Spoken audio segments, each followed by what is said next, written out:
안녕하세요, 여러분. 여러분은 요즘 어떤 것이 제일 고민되시나요? 혹시 이런 분들 계실까요? 분명히 식단도 신경을 쓰고 운동도 꾸준히 하고 있는데 이상하게 살이 빠지 않고 배는 계속 나와서 스트레스 받으시고 건강에 적신호까지 오는 그런 분들 계시죠? 정말 답답하고 힘이 빠지죠. 이럴 때 많은 분들이 이런 생각을 하시게 됩니다. 내가 의지가 약한 건가, 나이가 들면 원래 이렇게 살아야 하는 건가? 그런데요, 여러분. 분명히 방법은 있습니다. 정확한 정보를 약간의 투자와 꾸준히 노력을 한다면 여러분들도 여러분들이 원하는 건강하고 보기 좋은 몸으로 거듭날 수가 있음을 꼭 잊지 마세요. 오늘은 절대 잘 빠지지 않는 염증성 복부지방에 관한 이야기를 해보려 합니다. 특히 폐경 전후 여성분들께 큰 도움이 될 수 있도록, 또 노년기의 시니어분들께도 많은 도움이 될 만한 꿀 정보를 드리도록 하겠습니다. 오늘의 이야기 지금부터 시작합니다. 몇 가지 질문을 해보겠습니다. 여러분들도 여기에 해당이 되시는지 함께 체크를 해보세요. 1. 물만 먹어도 살이 찌는 느낌처럼 적게 먹는다고 생각하는데 계속 살이 찐다. 2. 체중은 조금 줄었는데 허리 둘레는 그대로이고 아랫배나 옆구리는 여전히 묵직하게 무언가가 남아있고 가스가 많이 찬다. 3. 살이 찌니 무기력해지고 피곤이 몰려와서 활동량이 자연스럽게 줄어들면서 살이 더 찌는 악순환이 이어진다. 4. 야식이 자꾸만 생각나고 정상적인 수면이 어렵다. 5. 폐경 이후 속수무책으로 불어나는 몸무게에 나름 관리를 해보지만 몸은 전혀 반응이 없고 우울증, 무기력감이 커져서 너무 속상하다. 여러분들은 몇 번 경우에 해당하시나요? 저 중 하나라도 해당이 되신다면 염증성 지방으로 어려움을 겪고 계시는 중일 수 있습니다. 불어난 폭부살의 지방이 단순한 지방이 아니라 몸속에서 염증과 대사를 흔들고 있는 염증성 지방, 특히 염증성 내장 지방일 수 있다는 얘기입니다. 이 지방은 그냥 가만히 붙어있는 지방이 아닙니다. 몸의 혈당, 식욕, 피로, 수면, 호르몬 흐름까지 흔들면서 살이 빠지기 어려운 몸 상태를 만들어버리는 아주 교활한 지방이지요. 오늘 영상에서는 왜 이런 일이 생기는지, 몸 안에서 어떤 악순환이 만들어지는지, 어떤 증상으로 나타나는지, 그리고 어떻게 해야 염증을 줄이면서 복부 비만을 근본적으로 해결하고 살을 뺄 수 있는지 의학적 근거를 바탕으로 아주 자세히 말씀드리겠습니다. 또 영상 후반부에서는 실천해보실 수 있는 최단탄 식단을 친절하게 알려드립니다. 또한 시너지 효과를 줄 수 있는 성분의 보조 영양제까지 모두 알려드립니다. 끝까지 함께 해주시면 오늘 영상 정말 많은 도움이 되실 거예요. 염증성 지방이란 무엇인가? 먼저 가장 기본적인 것부터 짚어드릴게요.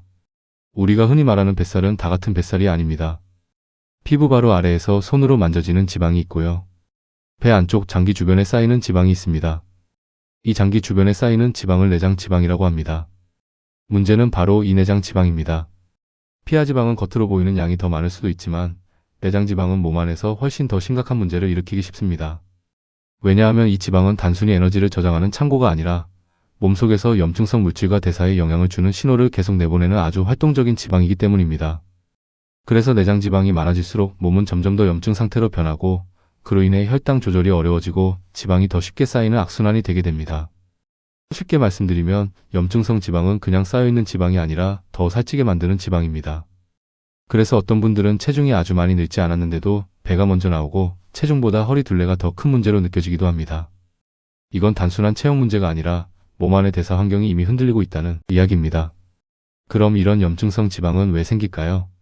첫째, 가장 기본적인 출발점은 먹는 양에 비해 움직임이 부족한 생활이 반복되는 것입니다. 대사량이 떨어지다 보니 남는 에너지는 결국 지방으로 저장될 수밖에 없습니다. 그런데 문제는 시간이 지나면서 이 지방이 단순 저장 상태에서 끝나지 않는다는 점입니다. 지방세포가 커지고 기능이 나빠지고 몸 안에서 염증 반응이 생기기 쉬운 상태로 바뀌게 됩니다. 둘째, 혈당과 인슐린 저항성입니다. 인슐린이 어떤 호르몬이냐면요, 혈당을 세포 안으로 넣어서 에너지로 쓰게 운반책 역할을 하는 호르몬입니다. 그리고 남는 혈당을 지방으로 저장하는 역할도 합니다.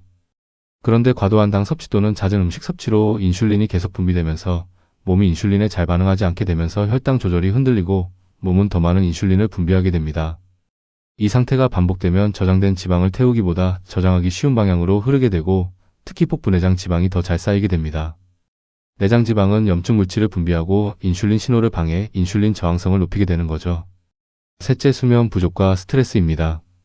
잠이 부족하면 식욕이 커지고 단 음식과 자극적인 음식이 더 당기고 몸이 피곤하니 활동량은 줄어들죠. 스트레스가 심하면 식욕과 수면이 동시에 흔들리면서 복부 비만이 쉽게 되고 내장 지방이 늘면서 염증성 내장 지방으로 더 쉽게 악화됩니다. 넷째, 갱년기와 호르몬 변화입니다. 특히 여성분들은 폐경 전후로 여성 호르몬 에스트로겐이 급격히 감소하면서 전신의 염증이 증가하게 됩니다. 특히 에스트로겐이 부족해지면 지방이 허벅지나 엉덩이보다 복부 쪽에 더 쉽게 쌓이기 시작합니다.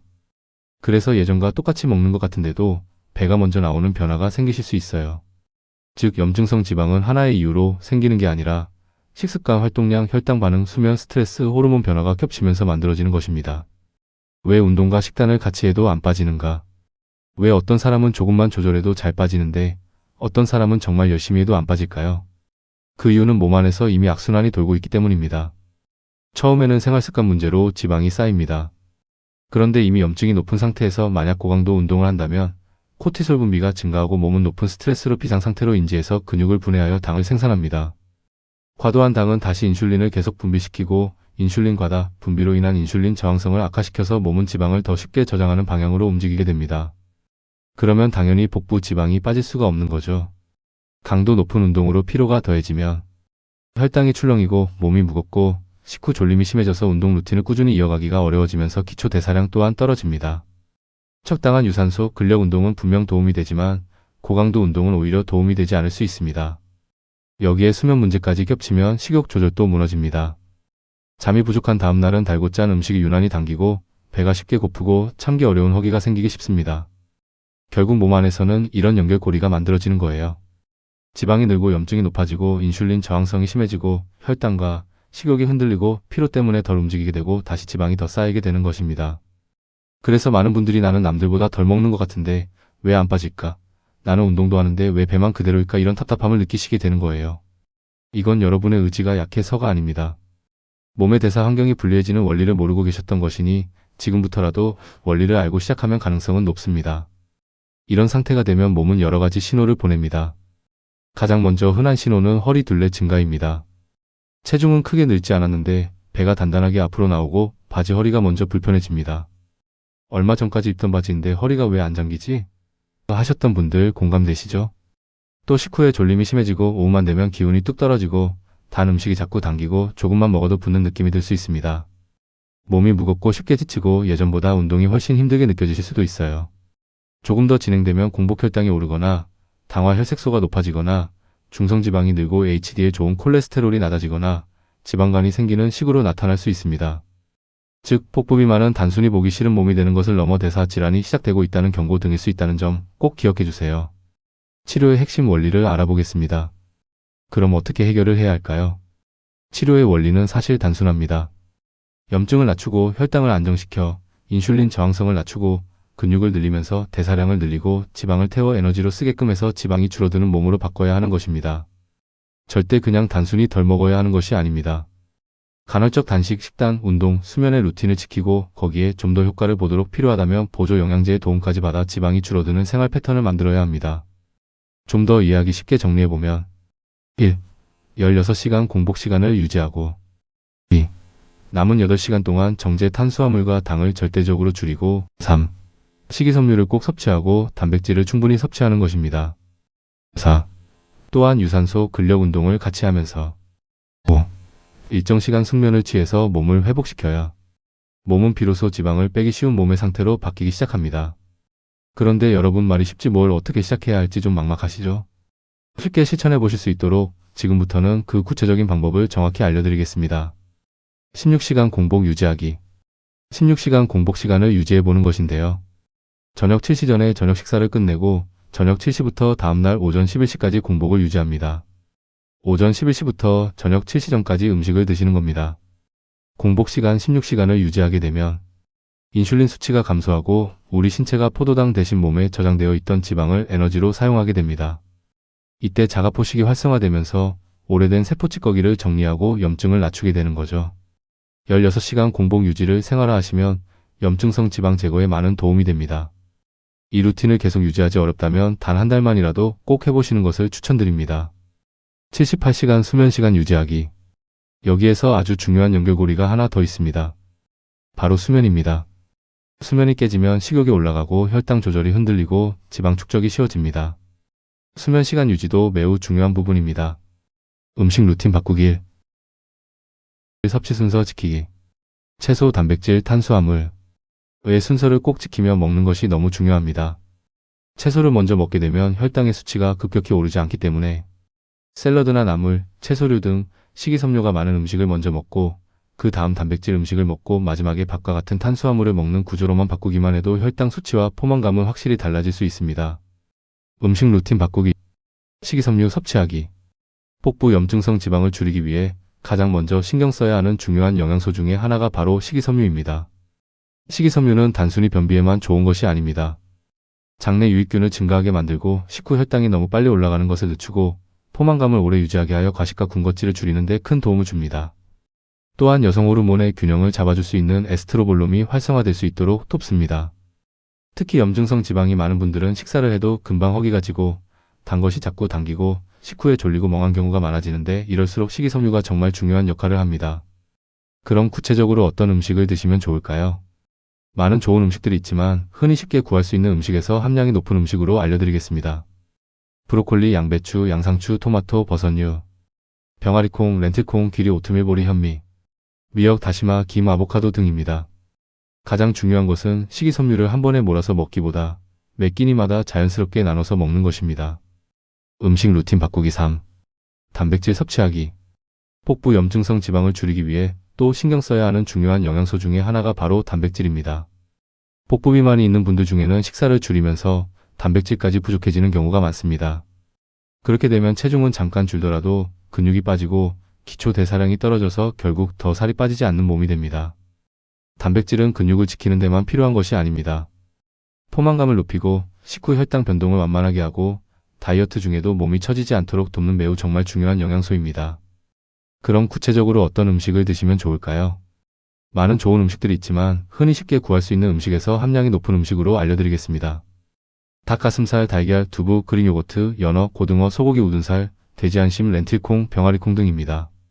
복부 비만 관리에서는 혈당이 급격히 오르는 탄수화물만 위주의 식습관을 바꾸는 것이 중요합니다. 특히 하루의 첫 끼니를 단백질 위주의 식단으로 시작을 하여야 포만감도 높여서 폭식이나 허기짐을 막고 급격히 오르는 혈당도 막을 수 있습니다. 또한 단백질이 근육을 만들어 기초 대사량을 늘어나게 하여 몸에 저장되어 있던 지방을 태워 에너지로 쓰는 몸으로 변화하게 합니다. 음식 루틴 바꾸기. 4. 발효식품 섭취하기. 복부 염증성 지방을 줄이는데 크게 역할을 하는 중요한 음식이 또 있습니다. 바로 우리가 쉽게 접할 수 있는 발효식품입니다. 발효식품이 좋은 건 누구나 알고는 있는데 어떻게 좋은지는 정확히 알고 계신가요? 발효식품을 섭취하게 되면 장내 미생물이 꾸준히 늘고 면역세포가 활성화되면서 염증 물질이 줄어들게 됩니다. 특히 갱년기 전후로 여성 호르몬 에스트로겐이 줄어들면서 몸속의 만성 염증이 증가하고 그로 인해 여기저기 몸도 아픈 증상이 나타나기도 합니다. 또 내장 지방이 계속 쌓이게 되면서 지방이 다시 염증 물질을 만들어 염증 지방이 되는 악순환이 되는데 발효식품의 미생물이 장내 좋은 균을 생성하여 몸 안의 염증을 같이 줄어들게 하는 역할을 하게 되는 것입니다. 그럼 구체적으로 어떤 음식을 드시면 좋을까요? 많은 좋은 음식들이 있지만 흔히 쉽게 구할 수 있는 음식에서 함량이 높은 음식으로 알려드리겠습니다. 김치, 된장, 청국장, 낫또, 무가당, 플레인 요거트입니다. 내 몸의 변화를 위해서 중요한 것은 바로 실천이겠죠? 좋다고 하는 음식들은 다들 많이 들어보셔서 좀 알고 계시지만 막상 매일 어떻게 먹어야 맞게 먹는 것인지 헷갈릴 수 있어서 3가지 정도의 식단을 딱 정해드릴게요. 그냥 믿고 한 달만 우직하게 실천을 해보시고 몸의 변화가 느껴지신다면 꾸준히 지켜보시는 것도 좋을 것 같습니다. 염증성 복부 지방을 줄이는 식단은 굶는 식단이 절대 아닙니다. 염증과 혈당을 안정시키는 식단을 바탕으로 균형 있게 먹는 식단입니다. 식단 예시를 말씀드릴게요. 입맛에 맞게 선택하여 실천해보세요. 식단 1. 아침 팬에 구운 두부 스테이크, 방울토마토, 양배추 샐러드, 삶은 달걀 2개, 점심 소고기 우둔살구이, 상추, 양파버섯구이, 김치, 기리밥. 저녁 데친 두부, 아보카도 샐러드, 버섯가지구이, 청국장. 식단 2. 아침 오트밀 섞은 그릭 요거트, 삶은 달걀 2개, 브로콜리, 양상추 샐러드. 점심 고등어구이, 양배추, 파프리카 샐러드, 미역국, 김치, 현미밥. 저녁 구운 닭가슴살 스테이크, 브로콜리, 양상추 샐러드, 된장국. 식단 3. 아침 견과류 넣은 그릭 요거트, 오이, 파프리카 샐러드, 스크램블 에그. 점심 팬에 구운 연어 스테이크, 방울토마토, 양상추 샐러드, 김치, 보리밥. 저녁 데친 양배추, 오이 무침, 계란 후라이, 삶은 고구마 반개. 하루의 첫 끼는 무조건 단백질 위주의 식단으로. 섭취 순서는 채소, 단백질, 탄수화물 순으로. 식단의 구성도 중요하지만 드시는 순서도 너무 중요합니다. 위 2가지만 머릿속에 넣으시고 식재료는 그때그때 있는 것을 적절히 활용하셔도 좋습니다. 완벽하게 따라하지 않아도 괜찮아요. 이 구조대로만 드셔도 복부 염증성 지방을 줄이는 방향으로 식사가 훨씬 안정될 수 있습니다. 시너지를 일으키는 보조 영양제. 요즘 많은 분들이 건강보조식품에 참 관심이 많으시고 실제로 다양하게 섭취를 많이 하시는 것 같아요. 여러분들은 복부 비만을 치료하기 위해 섭취하는 보조식품, 보조 영양제가 있나요? 복부 비만을 좀 더 빨리 해결하고 싶은 분들이 계실 것 같아서 추가로 설명드립니다. 복부 염증성 내장 지방을 제거하는데 효과를 줄 수 있는 보조 성분에 대해 알려드리겠습니다. 단, 이 성분들이 지방을 직접적으로 녹이는 성분은 아닙니다. 식단과 운동의 실천이 기반이 되었을 때 높은 시너지를 일으킬 수 있는 보조 역할을 한다고 생각하시면 됩니다. 4가지 성분을 말씀드립니다. 첫째, 오메가3는 염증과 중성지방을 줄이는 데 많은 도움을 줄 수 있습니다. 복부 비만을 직접 해결하는 약은 아니지만 염증성 지방 환경을 개선하는 데 큰 의미가 있고 용량을 맞게 먹으면 다이어트에도 도움이 되는 성분입니다. 둘째, 유산균은 장내 환경을 개선하고 일부의 경우 허리 둘레와 대사 지표를 보조할 수 있습니다. 특히 변비나 복부 팽만이 있는 분들에게 더 도움이 될 수 있습니다. 셋째, 커큐민은 강황에 들어있는 핵심 활성 성분으로 만성 염증 억제에 직접적인 효과가 있어서 내장 지방에서 나오는 염증을 감소시킬 수 있습니다. 넷째, 멜라토닌은 수면 리듬을 조절하는 호르몬으로 잠들기 어렵거나 숙면을 하지 못하고 자주 깨는 경우, 갱년기로 수면이 흔들리는 경우 수면의 질을 높이는 데 도움을 줄 수 있습니다. 멜라토닌은 숙면을 유도하여 식욕 호르몬 대사를 안정시키는 연결고리입니다. 정리하면 이렇습니다. 음식으로 식이섬유와 단백질이 기반을 만들고 보조제인 오메가3, 유산균, 커큐민이 염증과 대사를 보조하고 멜라토닌이 수면을 안정시키면서 전체 밸런스를 균형 있게 도와주는 구조입니다. 오늘 설명드린 보조 성분들 중에서 어떤 제품을 선택하시면 좋을지 잘 모르시겠다면 제가 직접 확인하고 추천드리는 제품 정보를 영상 아래 설명란에 정리해 두었으니 필요하신 분들은 확인해 보세요. 단, 각각의 개인 건강 상태와 체질이 다 같지 않으니 특히 지병이 있으신 분들은 내게 맞는 성분인지 꼭 확인하고 드시는 것을 추천드립니다. 무조건 단기간 쉽게 할 수 있는 방법은 없습니다. 덜 먹는 것이 아니라 건강하게 먹고 적당히 운동을 하고 숙면을 하고 염증을 낮추는 방향으로 가야 합니다. 지금까지 운동도 하고 식단도 조절했는데 배가 유독 안 빠져서 답답하셨다면 오늘부터는 내 몸을 탓하기보다 몸 안의 구조를 바꾸는 방향으로 접근해 보셨으면 좋겠습니다. 이 원리를 이해하고 실천까지 하신다면 꼭 건강도 회복하고 예전에 보기 좋았던 몸으로 거듭나실 겁니다. 오늘 영상이 도움이 되셨다면 구독과 좋아요 부탁드리겠습니다. 지금까지 황금빛 노후는 지금부터 황노지였습니다.